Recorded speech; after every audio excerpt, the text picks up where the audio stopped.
this country's fucked. Every day we're spending more and more money. None of us are getting ahead. The rich people are the ones that are fucking getting ahead.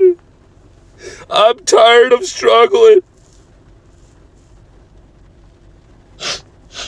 I've done everything I can. I'm trying to be a good man.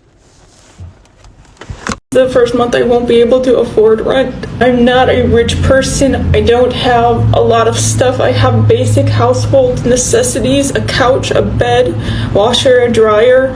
That's about it. A car. I don't have a lot of lavish things. I don't go on vacations and I don't spend a lot. Rent's increased from $1,300 to $1,800. The food prices are too high. I've cut back on eating because I literally cannot afford food. I've cut back on my favorite snacks, cat food, treats. I'm exhausted all the time from being overworked and underpaid. What's up YouTube family? Welcome back to my space. This is Evans Raela. Guys, thank you so much for tuning to watch today's episode. I do not take your support for granted, guys. Kindly like, share and subscribe to the channel. So guys, on today's video we want to talk about a series of videos I've been seeing trending online of white folks complaining about America being difficult, complaining about the cost of living, complaining about how things are not working out for them in America under the government of Donald Trump. Things are not working out in America. Few months ago, it could be like 6 months ago, there's a black American who moved back to Kenya. He moved to the motherland, and I asked him what motivated him to come back to the motherland, and he mentioned that he knew that in future there'll be unprecedented, problems in America. He used these words, and I quote, he said that Babylon would be falling soon. There'll be a lot of chaos in America. We are seeing what is happening right now. Trump letting in white South Africans, the descendants of the leaders of the apartheid rule. They're being let to enter South Africa, to enter America. Well, we all know that in the first week, of Trump's second leadership, the second term as the president, he ensured that thousands of people are deported outside of Africa. And for the first time, we are seeing now, outside of America, for the first time, we are seeing now a different group of people being welcomed as refugees, in America. Americans, on the other hand, are complaining about the cost of living. They're complaining how difficult it is right now to live, to pay bills, even to buy a house, to raise your children in America. Guys, I have compiled a series of videos of white folks complaining of how things are becoming difficult for them. Some of them are even lamenting, crying on front of camera. They did not see this coming. So guys, I wanted to watch this series of videos. Once they're done, we will get back and do a critical analysis about the same. Let's watch this together, family. I don't know how any of you guys are going. I know you gotta be at the same level of mental health as me. Every day it's something new between the fucking news and the fucking stupid Biden and stupid Trump. This country's fucked. Every day we're spending more and more money. None of us are getting ahead. The rich people are the ones that are fucking getting ahead. I'm tired of struggling. I've done everything I can. I'm trying to be a good man. I take care of my daughter. I take care of my wife the best I can. I can't keep going. Every day it's something new. And then on top of that, as if you're not trying to spend money, you have to. Fucking everything's expensive. I own a painting company, I still can't fucking make it. I'm fucking trying, man. I can't look at my daughter and my wife and know I'm failing.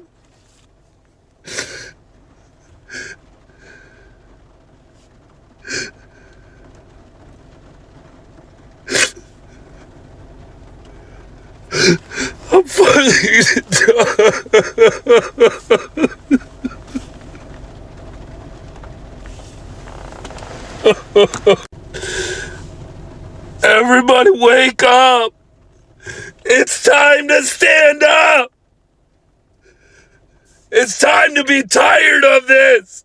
It's our turn to fucking eat. I want to eat. I want my family to eat. I want you guys to eat. Stand up. Let's go. Stand up, man. Let's fucking eat. I'm tired. Let's help each other. I don't care what your political affiliation is. I don't care what fucking color you are. If you are not eating and you're struggling, eat with me. Let's struggle together then. Let's be a team. The first month I won't be able to afford rent. I'm not a rich person. I don't have a lot of stuff. I have basic household necessities, a couch, a bed, washer, a dryer. That's about it. A car. I don't have a lot of lavish things. I don't go on vacations and I don't spend a lot. Rent's increased from $1,300 to $1,800. The food prices are too high. I've cut back on eating because I literally cannot afford food. I've cut back on my favorite snacks, cat food, treats. I'm exhausted all the time from being overworked and underpaid. You don't catch a break when you grow up poor. I don't need much to be happy. I just want to be able to live comfortable. I just really need to catch a break right now. I'm trying so hard and I feel like I'm not doing enough. My husband is 26 years old and he has a heart condition. And tomorrow he has an appointment that he is refusing to go to. And I'm doing my best to convince him. But the reason why is because we're still paying out of pocket, making payments on his last appointment that was almost a year ago. And we can't afford another $2,400 bill. On top of that, our vehicles are all falling apart. My Chevy has a blown motor. Our little Ranger, which doesn't fit our family, is literally being held together with a shoelace and some zip ties. And our Jeep is also barely being held together. In fact, the passenger or the driver door doesn't close all the way and we can't afford to fix that. We had to go in again today and use calculators to get groceries. And it's just, that's living in America right now. And it's so frustrating because it's election year, so you're seeing all of the tricks being pulled out of the sleeves to move focus off of where it should be. You're seeing things that at rallies that have never been a part of rallies and should never be a part of rallies. These are political rallies. Nobody should be shaking their ass on the screen. And the freaking monkeypox, and it's just, it's all a distraction. And it's like, if you want to know who you should vote for, look at your finances. Ronald Reagan said it. The truth. If you want to look at who you should vote for, whose house are you in right now? And how are you living? I don't know if we can keep living like this. It's getting to be too much. He shouldn't be missing incredibly important doctor's appointments that could literally save his life so that we can afford to live. It wasn't perfect when I was growing up, but I miss what we had. What happened to the American dream? This is like real life American freaking horror story. Hi guys, I'm really stressed today. I just went to the grocery store, bought 10 items, and it was $80 freaking already. I literally have $10 left on my account. The fuck? So a little backstory. I got laid off from my job a month ago. And I've been applying for jobs months before I got laid off. Sent out hundreds of resumes already. Applied to hundreds of jobs on the internet, remote and on-site. Tailored my resume to every position that I applied using ChatGPT.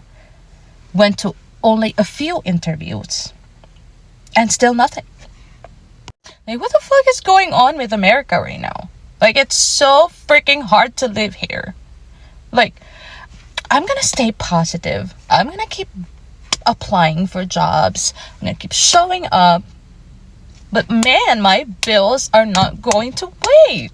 People are broke, and now there's proof showing up in the numbers. Kellogg's reported an 8.6% drop in cereal sales. Crocs pulled its entire financial forecast. Heineken says people are drinking less. And even global giants like Nestle are seeing sales fall across the board. And what's scary about this, it's not about cutting luxuries. People are walking away from everyday items. Candy, snacks, fast food, takeout. Last Saturday, I went for lunch at a popular restaurant. Usually packed at noon, we expected a wait. Instead, we were just a handful of people there. Because consumers are cutting back hardest on items that bring joy. Chips, chocolate, going out to dinner.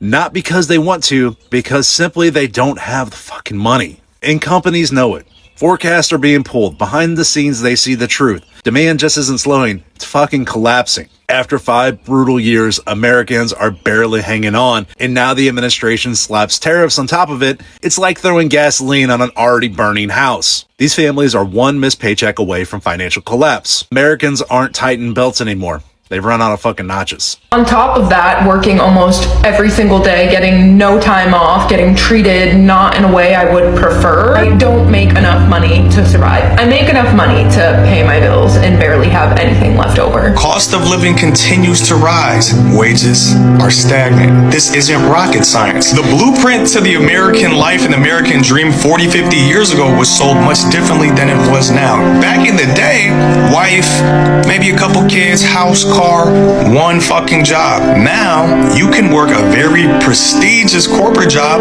and not even have anything left over. The economy is no longer built on people growing wealth. It is now built on people just racking up as much debt as they possibly can. The system is very broken. And now that the basic necessities and just things of life that normally should not be so freaking difficult to happen, such as buying a house, are extremely difficult. And even people with a dual income household with pretty decent jobs cannot afford it. Our generation went to high school, went to college with the promise that if you go to school, get a great paying job, and then one day you'll be able to have your own home, have your own family. We were essentially sold a scheme that is no longer working, with jobs that are not covering all of our bills, so we're getting second jobs on the weekend when we're supposed to be relaxing, unwinding from our corporate job. Forcing myself to do this week after week after week is just getting unbearable. I am at work and working more than I am with my own 2 boys, my own family, and that breaks my fucking heart because I feel like I'm blinking and they're just growing up and I'm like not a part of it. I feel like I'm not a part of their lives. We are not meant to just pay bills and die and work our asses off until we're old and we don't have the energy to enjoy our life. I have to spend every moment of my life focused on how much money I can make. They've raised the retirement age and want us to work until the day that we die during a time where living costs are outrageous. I just want some quality of life. None of us are okay. I feel like we're all in a darker place mentally than we've ever been. Things are not getting better. It feels like the end of times, and yet we're forced to go to our 9-to-5, shrug our shoulders, and pretend like it's all fine.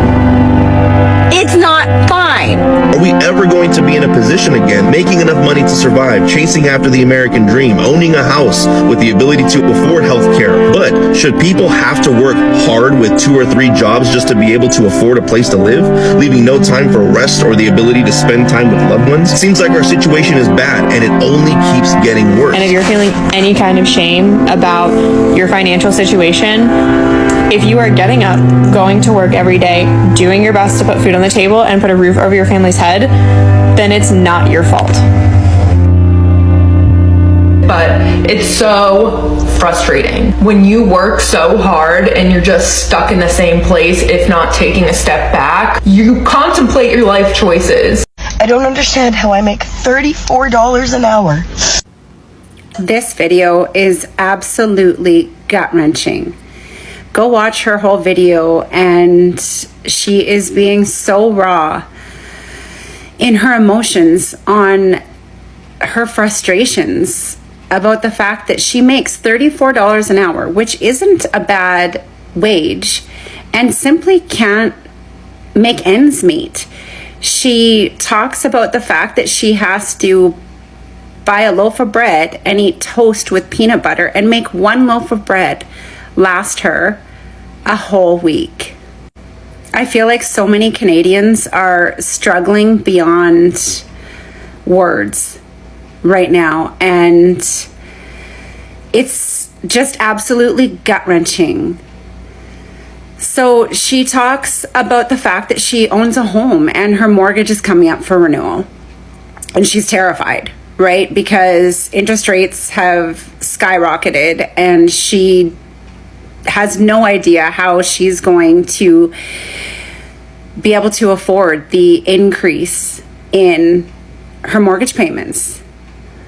So there are a few things that you could do in this situation. Now, I don't know her situation specifically, but if you own a home and you have some equity in your home, there are potential solutions. You can look at doing a refinance, which means using the equity in your home. When you do a refinance, you can take the equity out of your home to pay off other debts. Now, there are a lot of debts out there, say vehicle loans that are at higher interest rates, lines of credit, credit card debt that is at higher interest rates than what our mortgages would be.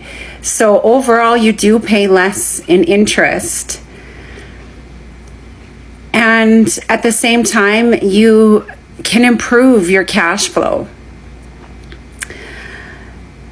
She could also look at extending out her amortization. So, for example, if you had 12 years left on your mortgage, you can look at extending it to 25 or 30 years, which will counteract that increase in interest rates and make your monthly payment more manageable.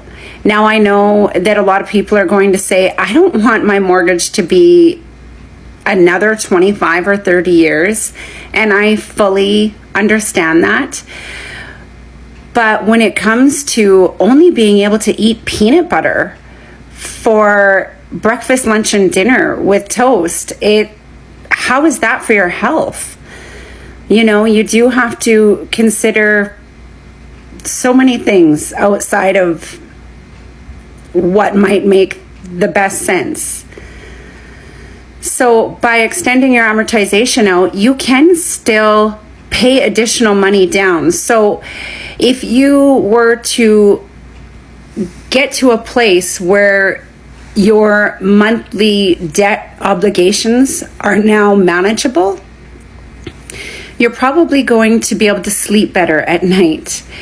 If you can eat healthy, nutritious food, I mean, that's just going to help your mood and help you get on with every day.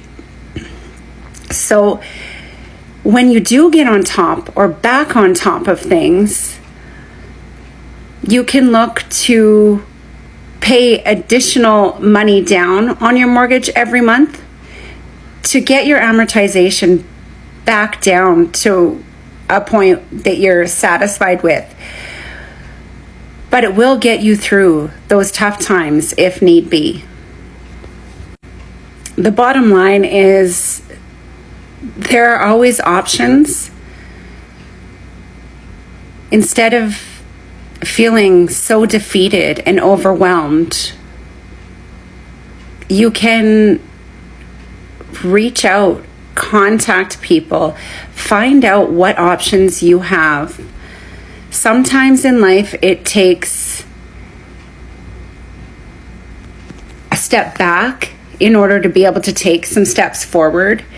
And that's life. It's not all roses and unicorns, unfortunately. But knowledge is power, and just knowing what your options are, talking to people, you never know what might help you. So if you do own a home and you're feeling the way that this woman is feeling, reach out to a mortgage broker. It doesn't cost you a thing, and they can let you know if there are any options for you. I mean, at least you're trying to do something about it. Family, for so many years now, it is normalized in America that the only people we see crying, the only people we see complain have always been black folks. But for the first time in the history of America, for the first time in the history of America in this era of the internet, we are seeing white folks come out crying, lamenting about the cost of living, how things are becoming more and more difficult for them as days goes by. You know, I went further to do more research in regards to the same, and here's what I found out. According to many researches that have been done, you know, and opinion polls that have been done in white America, white Americans, like many across the United States, are expressing significant concern over the rising cost of living in 2025. This anxiety spans varies income levels and age groups, reflecting widespread economic pressures. A recent survey indicates that 61% of Americans believe that the cost of living is on the wrong track. 61% of Americans feel the cost of the living is going on the wrong track, with only 22% feeling it's improving. Notably, just 30% approve of President Trump's handling of this issue, highlighting bipartisan dissatisfaction. Further emphasizing this concern, a Gallup poll reveals that 60% of Americans worry a great deal about economy. 60% of Americans are worrying about their economy. 59% about healthcare costs. Things are expensive in America. It's becoming unbearable as days goes by. You know, 59% of them are complaining about healthcare costs, and 56% about inflation. There's nothing good right now coming outside of America. It's been complaints and complaints over the recent weeks. There is a lot of problems right now facing Americans. Some of the issues that these white Americans are also crying about is housing. Housing affordability remains a critical issue. A national survey found that 76% of Americans believe housing affordability is worsening, with rural and suburban residents feeling the impact acutely. Additionally, the Ludwig Institute for Shared Economic Prosperity reports that the bottom 60% of US households don't earn enough to afford a minimal quality of life, which includes essentials like food, housing, healthcare, and education. Then there's the retail price sector, where white Americans are also complaining about the retail prices increasing. You know, retail giants are also signaling price hikes. Walmart CEO Doug McMillon warned that new tariffs will lead to higher prices on various goods, including apparel, furniture, and groceries like meat and produce. Despite strong financial performance, Walmart acknowledges that it cannot absorb all added costs and will pass some on to customers. Analysts estimate price hikes may range from 5% to 20%. And this has brought, you know, a lot of problems to Americans. And it's funny, for the first time you're seeing white folks come online and complain. You know, for the longest time, it's always been black people making noise. It could be about the discrimination they are facing, the racist abuse they are getting, you know, the lack of equal opportunities when it comes to job opportunities. But this time, the story is different. Everyone is crying. The economy is not working for everyone. Inflation is going high. Rent, very expensive. Buying a house is equally as worse. Seniors are particularly vulnerable. You know, the projected social security cost of living adjustment for 2026 is 2.4%, the lowest since 2021, given that 73% of seniors rely on social security for half or more of their income. This modest increase may not keep pace with rising expenses. In conclusion, the cost of living crisis in America is a pervasive issue affecting individuals across demographics, including white Americans, from housing to healthcare to daily necessities. The financial strain is prompting widespread concern and calls for effective policy responses.